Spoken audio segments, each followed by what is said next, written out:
Mr. Howitt, what is your major impression of this visit of Zarif? It was quite a frank exchange of views, but do you think there are points, common points to construct a future? No, I was one of the MEPs who took part in the delegation to Tehran just before the nuclear deal. I hope in a small way helped build the trust that got that deal over the line.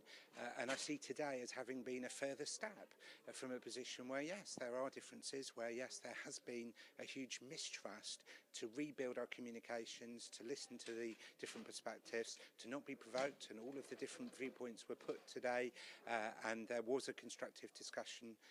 It's not by any means a relationship which is a normal relationship as of today, but it is a step towards it. Are there huge differences in our perception of Assad regime in Syria? We have heard it, that they insist that's a legal government. So do you think with this huge difference of points of view, there can be constructive dialogue and there can be a common contribution on resolution of Syrian problem? What we know from the European point of view is that after 4 or 5 years of bloody civil war in Syria, the death toll continues, and European efforts in the UN and elsewhere to find a route to peace have failed.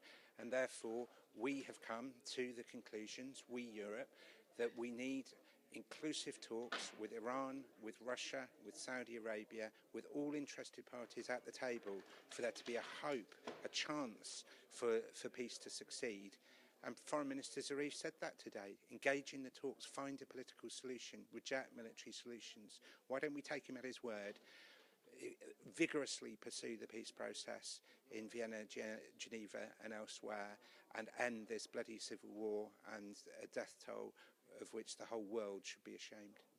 Well, but it's very difficult to understand how we can contribute from outside if inside our different political forces can't find a common point, because there's many of those who don't accept the others, which is very typical for our world, are to start a coalition or political government or force to move on in negotiation.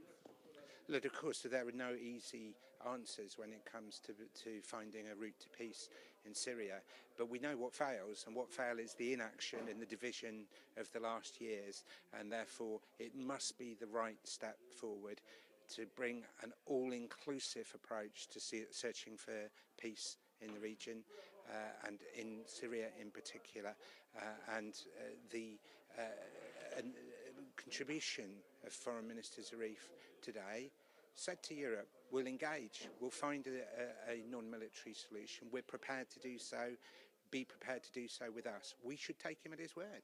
We should do that. We should do it with Russia too. We should do it with Saudi Arabia too. We need all parties at the table, but today has reaffirmed that Iran can and will be one of those parties.